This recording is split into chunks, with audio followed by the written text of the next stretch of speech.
জেলে প্রাণ সংশয় এমন আশঙ্কা করে জামিনের আবেদন অরবিন্দ কেজরিওয়ালের। দিল্লি হাইকোর্টে ফের জামিনের আবেদন দিল্লির মুখ্যমন্ত্রীর। রাজীব রয়েছেন আমাদের সঙ্গে। রাজীব, দিল্লি হাইকোর্টে একটি জামিনের আবেদন জমা পড়েছে অরবিন্দ কেজরিওয়ালের প্রাণ সংশয়ের আশঙ্কা করে। যদিও সেই আবেদনটি অরবিন্দ কেজরিওয়াল বা তার পক্ষে কোনো আইনজীবী করেননি। এক্ষেত্রে এক যুবক আইনের ছাত্র, যিনি we the people of India নামক একটি সংস্থার সঙ্গে যুক্ত, অভিষেক চৌধুরী তার নাম, তিনি এসে আবেদন করেছেন এবং তিনি তার আবেদনে বলেছেন যে জেলবন্দি থাকা অবস্থায় এর আগে টিল্লু, তাজপুরিয়া এবং আতিক আহমেদের মতো লোকজনের মৃত্যু হয়েছে। সেক্ষেত্রে জেলের নিরাপত্তা ব্যবস্থা নিয়ে প্রশ্ন থেকেই যায় এবং জেলের যে চিকিৎসা ব্যবস্থা রয়েছে সেক্ষেত্রে আশঙ্কা শারীরিক কোনো অবনতি হলে চিকিৎসা দেওয়া সম্ভব নয় এবং সেই কারণেই অরবিন্দ কেজরিওয়ালকে জামিন দেওয়া হোক।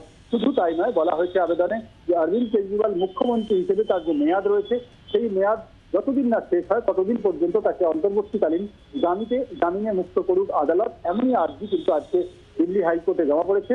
এর আগে আমরা দেখেছি দিল্লি র রেভিনিউ আদালতেও আজকে এই নিয়ে তার স্বাস্থ্য পরীক্ষা নিয়ে দীর্ঘ আজকে চর্চা হয়েছে। কিন্তু রাজীব এই তুমি যে প্রসঙ্গে বলছিলে সেখানে তো ইডি আবার দাবি করেছে যে কেজরিওয়াল ইচ্ছাকৃতভাবে আম মিষ্টি খেয়ে ব্লাড সুগার বাড়ানোর চেষ্টা করছে এবং তা নিয়ে পাল্টা রাজনৈতিক চাপানোতর শুরু হয়ে গিয়েছে। একদমই, দেখো এই প্রসঙ্গেই আমি আসছিলাম যে ইডির তরফে আজকে অরবিন্দ কেজরিওয়ালের যে আবেদন ছিল, অর্থাৎ যে আবেদনে বলা হচ্ছিল যে তার শারীরিক পরিস্থিতির অবনতি হতে পারে, বিশেষত তার সুগার লেভেল ক্রমান্বয়ে ফ্ল্যাকচুয়েট করছে, তাই তাকে তার যে ব্যক্তিগত যে চিকিৎসক তার সঙ্গে ভিডিও কলে কথা বলতে দেওয়া হোক, পরামর্শ নিতে দেওয়া হোক। তার কারণ জেলের খাবার খেয়ে তিনি অসুস্থ হয়ে পড়ছেন।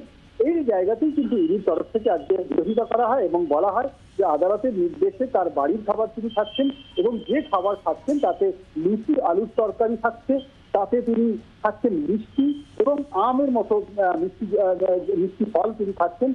এই কারণে সুগার লেভেল তার বাড়ছে এবং তিনি চাইছেন সুগার লেভেল বাড়িয়ে মেডিকেল গ্রাউন্ডে জামিন পেতে। এই বিষয়টি নিয়ে একেবারেই রাজনীতি শুরু হয়ে গিয়েছে। তার কারণ ইডির তরফে যখনই আদালতে এই কথা বলা হয় তখনই কিন্তু কেজরিওয়ালের আইনজীবীরা বলেন যে ইডির তরফ থেকে এটি বলা হচ্ছে শুধুমাত্র সংবাদ শিরোনামে উঠে আসার জন্য। এর পেছনে অরবিন্দ কেজরিওয়াল আদালতের ঠিক করে দেওয়া মেনেই খাবার খাচ্ছেন।